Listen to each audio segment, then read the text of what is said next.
Okay, tonight I am with Sharice, and we are going to be discussing our experiences as dark skinned girls, not just experiences in the outside world, but within our own families as well.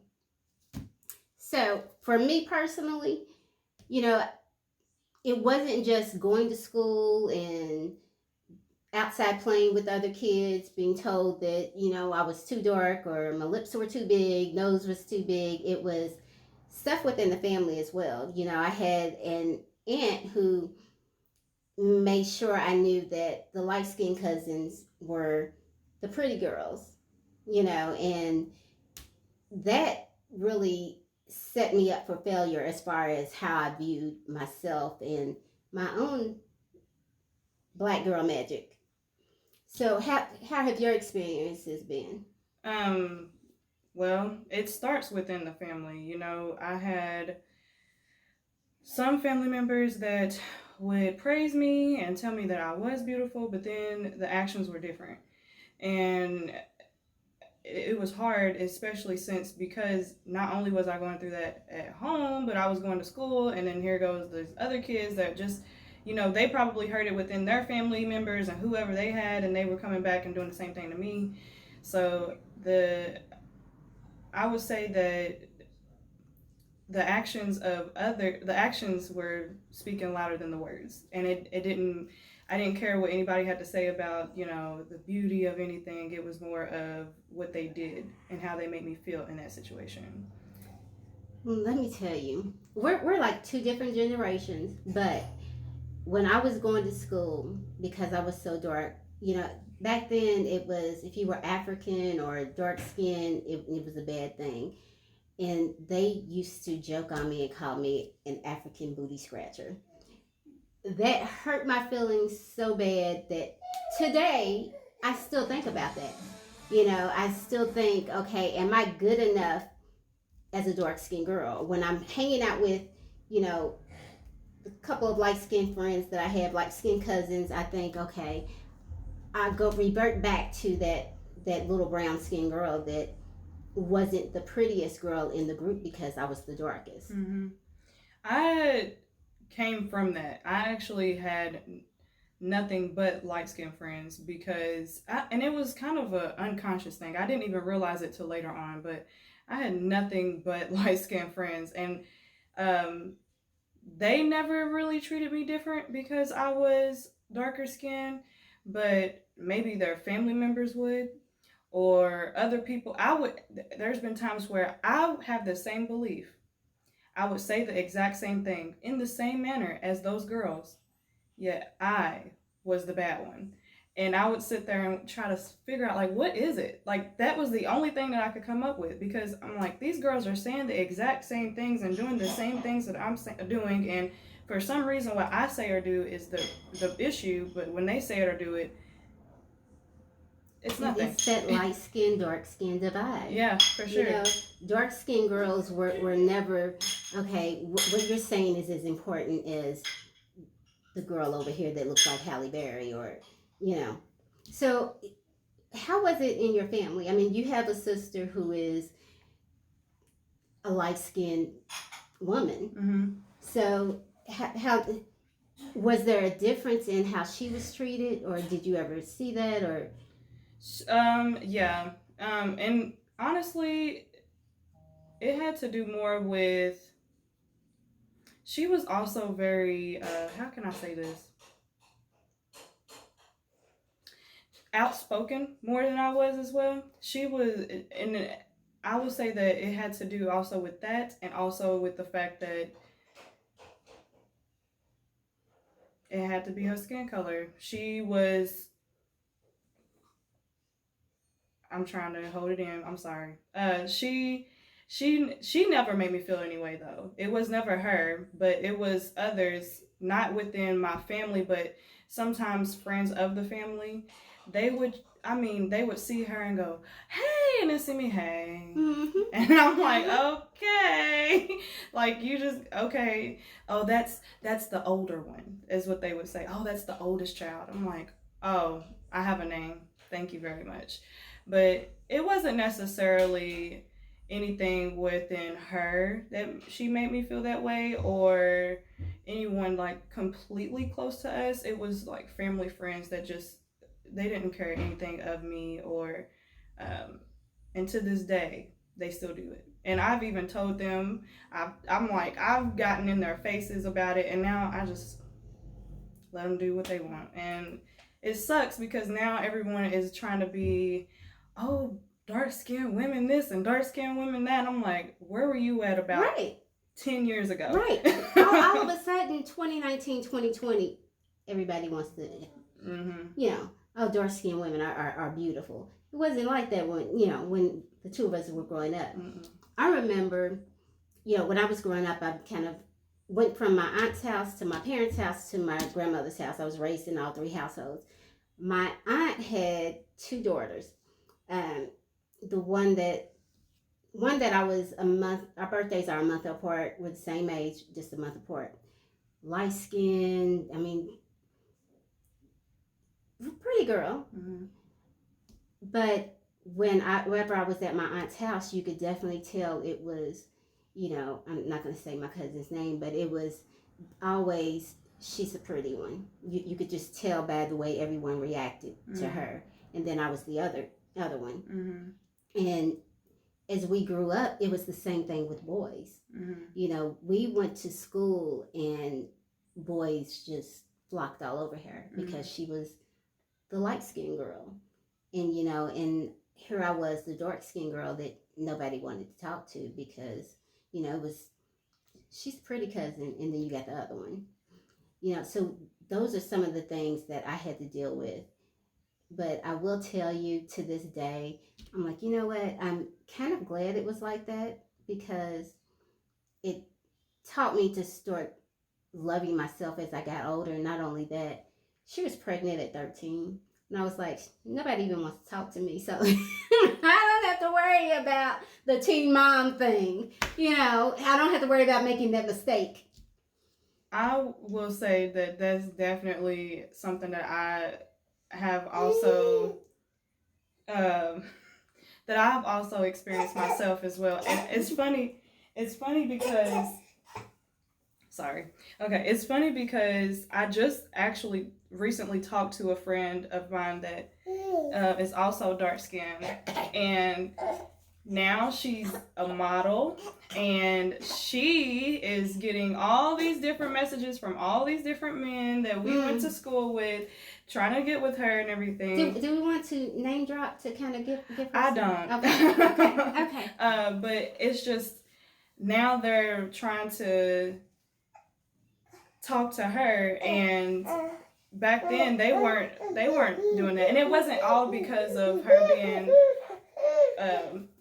you know, the athlete of the school and whatnot, but it also had to do with her being dark skinned. And I think I talked to her and I told her, I said, you know, I wonder if people were kind of afraid to go outside the norm at that time. Like, maybe they always did like dark skinned women, maybe that might have been the thing, but they were too afraid of what people would say or think. And that's just the thought that I had. I don't know if that's true, but it seems like it could be. That's possible. You know, that's possible because, you know, a lot of guys may have been attracted to the dark skinned girls, but that wasn't the popular thing to do. You know, it wasn't popular to talk to the darker girl. You know, it was the lighter skinned girls those were the ones you go after. That it was they either went after them, or the dark skinned girl was never the future product. You know, it was almost like we cool, but down here.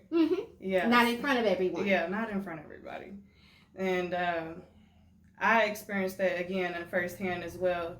I had a friend that we was always good buddies, always fun, you know, all around. But whenever it came to being like at school in front of everybody, he would not want to be my, like, he was not the same he was outside of school. And I never understood why. Like, I didn't understand it. All of his girlfriends were all light skinned. All of his whole family was light skinned. So, you know, again, that could be just the unconscious thing that he had, maybe. But I think the biggest thing was is that he definitely had that thought that he can't show off this dark skinned girl. And to this day, he still does not have dark skinned friends. I never had a dark skinned girlfriend that I know of, and that's what it is. Colorism is real. 100%. So, have you dealt with that in your place of employment?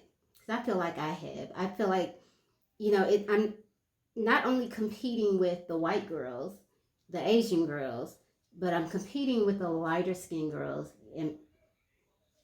as well. They're getting promoted quicker than I am, and sometimes I may be a little bit smarter, more educated, but they're lighter. So they're getting the promotions that I feel that maybe I should be getting. Mm-hmm.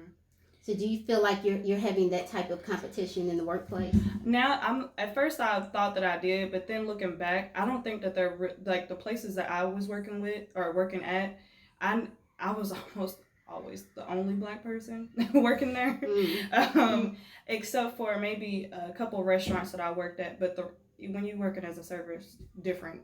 Everybody's treated weird in the first place, but yeah, I'm always just the only black person. So away from colorism, just being the only black person in the office or at the place of where I've worked, it was a little different because not that they treated me bad or anything like that. Most people, um, it was more of a lot of people couldn't relate to me, and that was kind of hard for me to do. Like if I have something and I'm trying to bring up something, if we're in a meeting and we have to put our thoughts in something and I say it and they don't understand, it's because they can't really relate to where I'm coming from with it. So I think I had that more than the colorism at jobs. Now, this is the big one for me. When I was growing up, I remember as a teenager, thinking about family and what I wanted to do when I grew up. And I remember telling one of my white girlfriends that I didn't want to have dark skinned babies. I didn't want to have babies that looked like me. And now it almost makes me want to cry to say it, But I remember telling her that, and I intentionally dated men who looked like that fair skinned or were as light as I could get them because I refused to have babies that look like me. So were you conflicted when you thought, okay, marriage and children, when you thought about what your babies were going to look like? I think that was an unconscious thing with me as well because this is gonna sound really crazy, but back then I really did like lighter skinned guys. And I say back then, I mean like when I was a kid. Growing up, I liked lighter skinned guys. But I got old enough to where I was starting to like boys, and one of the boys that I liked, he was just like he was just dogging me out. And it made me think, okay, well, he's dogging me out because of my skin tone. So obviously, people with lighter skin guys are not going to like me. So therefore, I'm not going to like them. I'm going to like the darker skin guys. So I don't think that I really had to the point where I wanted lighter skin babies. I always wanted a baby that was going to be my skin tone so I could kind of give that baby what I didn't have, and that was kind of the courage to just speak up and say something, and to give the baby that confidence that I didn't have at that time, because I was getting it from family members, and I had a family member that's very close to me that actually said to me, would always comment about the summertime. Oh, look at you black, but you that pretty black. That's that pretty black though, not just black, you know. So what's the other black? Right. It's like, okay, thank you. That was supposed to be a compliment, by the way. And I'm like, come on now. Oh, and then the person still bring, oh, I remember when you used to come in, you come in from the summertime and it's hot outside, you come in that pretty black. I'm like, and that right what? there, I'm gonna tell you, I stopped going outside to play. Once I realized that I was getting darker in the summertime, I was like, purposely go in the shade or in the house. Or I'd stay in because I was like, I'm not gonna get dark this year. You know, simply because of that. You know. It's awful. Well, I know that I do have a close friend of mine that is very light, very fair, and she even has hazel eyes. I never to this day, and I'm telling, we have been friends for 20 years. I have never in my life felt uncomfortable with her or her family because she has an older brother that is dark skinned, and they have always looked at me and told me since I was a kid how pretty my skin was. Like, whenever, she was there when those kids were talking bad about me, but she would try her best by telling me, not that I wasn't getting it again from like my mom or anything like that, but sometimes you have to hear it from others in order for you to really believe it. And I will say that she was kind of my hand of blessing in that moment, because it was hard. It really was hard. Growing up a dark-skinned girl is a difficult thing to do in this country, because we just aren't appreciated. So to kind of end this, what type of encouragement would you have for your future chocolate daughter? If we have one, I would say you are beautiful, no matter what anyone says. You take care of your skin first off. Let's make sure that we are washing our faces and showing what we got. Clear that skin up. Let's do it. And also, don't try to downplay yourself because someone else feels a certain way or they are offended by your skin tone. You walk in there, walk wherever you're going with confidence, and you don't even have to say anything. Just show them, and that's it. I'm going to piggyback off of that. Dark-skinned girls are beautiful because we come in a variety of shades. You have your mocha, you have your caramel. I mean, we come, black girls, period, no matter whether you're dark or light, we come in a variety of shades. We have to learn how to love ourselves. Otherwise, how are we going to expect to get that love in return from someone else? Right. That's it. Good talk. This has been fun. For sure. Yeah, definitely a topic we needed to talk about.